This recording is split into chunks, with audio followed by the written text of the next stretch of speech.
جس کے دل کو صدیق اکبر کا غلام دھوئے وہ زمانے کا کرما والا تیرے حوالے ہوتا ہے، جس کے دل کو مدینے کا تاجدار دھوئے وہ یا علی مرتضیٰ ہوتا ہے یا میرا پیر دستگیر ابو بکر صدیق اکبر ہوتا ہے۔ ولی جس کے دل کو دھوئے اس کے دھونے پر شک نہیں کرتے، اور جن کے دلوں کو نبی اللہ نے دھویا ہوا ہے ان پر شک کیا کرتے ہو، ان پر شک کرتے ہو،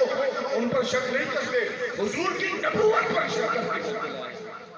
اگر صحابہ کے دل پاک تمہارے نزدیک نہیں ہے تو معنی یہ ہے کہ ان کے حبیب ان کا دل پاک نہ کر سکے، معاذ اللہ۔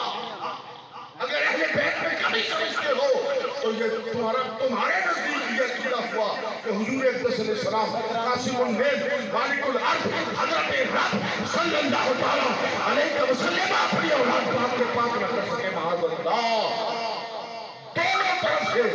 جب زبان کھولو گے حضور اقدس کی بے ادبی ہوگی۔ فیضان شعر ربانی یہی ہے کہ ایک ہاتھ میں صحابہ کا دامن رہے اور ایک ہاتھ میں اہل بیت نبوت کا دامن رہے، نہ ان کی بے ادبی ہو نہ ہوگی۔ متوازن عقیدہ اعلی حضرت فاضل بریلوی کا اور متوازن عقیدہ میرے آقا و مولا سرکار شیر ربانی، تاجدار ختم نبوت، گرج کے بولو